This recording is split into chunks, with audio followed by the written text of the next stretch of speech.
Hello, hi friends, ఏం చేస్తున్నారు? ఇప్పుడు వచ్చేసి ఇవాళ అక్కడ అమ్మాయి ఇక్కడ అబ్బాయి కదా మూవీ రిలీజ్ అయిపోయింది. అంటే అప్పట్లో మన పవన్ కళ్యాణ్ సార్ తీశారు. ఆ మూవీకి టైటిల్కి ఏ మాత్రం అంటే హాని జరగకుండా చాలా నీట్గా సింపుల్గా కామ్గా కూల్గా వెళ్ళిపోయింది మూవీ. అండ్ ఫస్ట్ హాఫ్ బాగుంది. ఫస్ట్ హాఫ్ కంటే సెకండ్ హాఫ్ కొంచెం ల్యాగ్. బట్ మూవీ బాగుంది. ప్రదీప్ చాలా న్యాచురల్గా యాక్ట్ చేశారు. అండ్ కామెడియన్స్ యాజ్ యూజువల్ తెలిసిందే, జబర్దస్త్ టీమ్ చాలా బాగా చేశారు. అండ్ డైరెక్షన్ టీమ్ ఆల్సో కూడా చాలా చాలా క్లీన్గా తీసుకెళ్లారు అనమాట. మూవీని అంతా కూడా చాలా బాగుంది. మనకు తెలిసిన క్లైమాక్స్ మనం ఈజీగా కనిపెట్టేస్తూ ఉంటాం అనమాట. సీన్ బై సీన్ నెక్స్ట్ ఏం వచ్చేస్తుందో. ఈవెన్ దో అలా ఉన్నప్పటికీ కూడా నీట్గా వెళ్ళిపోయింది మూవీ. ఎలాంటి టెన్షన్ లేకుండా ఫ్రీగా ఎంజాయ్ చేయొచ్చు. అంటే ఫుల్ ఫన్ ఎంజాయ్ చేయొచ్చు. నీట్గా చూసుకుంటూ వెళ్ళొచ్చు అనమాట.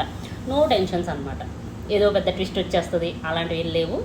మీకు నా వీడియోస్ నచ్చినట్టుగా అయితే please subscribe and share. Bye bye, see you.